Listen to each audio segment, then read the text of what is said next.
আচ্ছা দেখো এই অঙ্কে কি লিখছে, রুমার 945 টাকা আছে, রুমার থেকে আসার 215 টাকা কম আছে। তাদের টাকা একত্রে রাখলে ময়নার টাকা সমান হয়। ময়নায় কত টাকা আছে?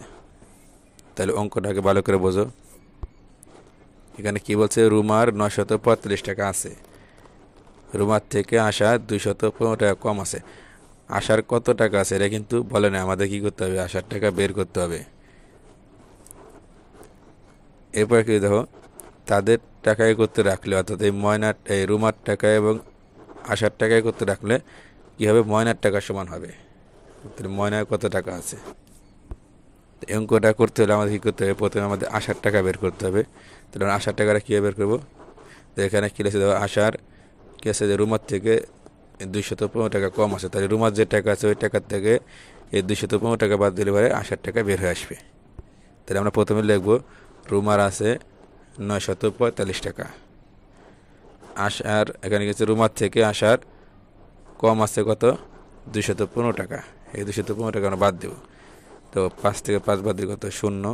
4 থেকে 1 বাদ দিলে কত হয়, 3। আর 9 থেকে 2 বাদ দিলে কত হয়, 7। তাহলে আসার কত টাকা আছে, 730 টাকা।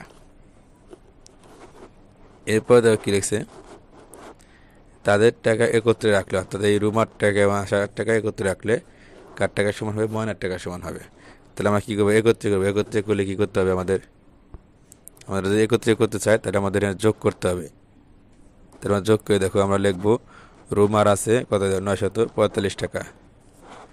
আসার আছে, আমরা আসার টাকা বের করলাম না, এই যে 730 টাকা, আমরা লিখবো আসার আছে 730 টাকা। এখন কী করবো, আমরা যোগ করব। এই 5 আর 0 যোগ করে কত, 5।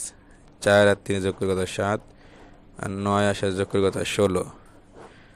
তাহলে কত হলো, ময়নার দেখো 1675 টাকা। এরা কার টাকা, ময়নার টাকা। এখানে কি বলছে, তাদের টাকা করতে রাখলে ময়নার টাকা সমান হয়। তাহলে এই টাকাটা হবে ময়নার টাকা।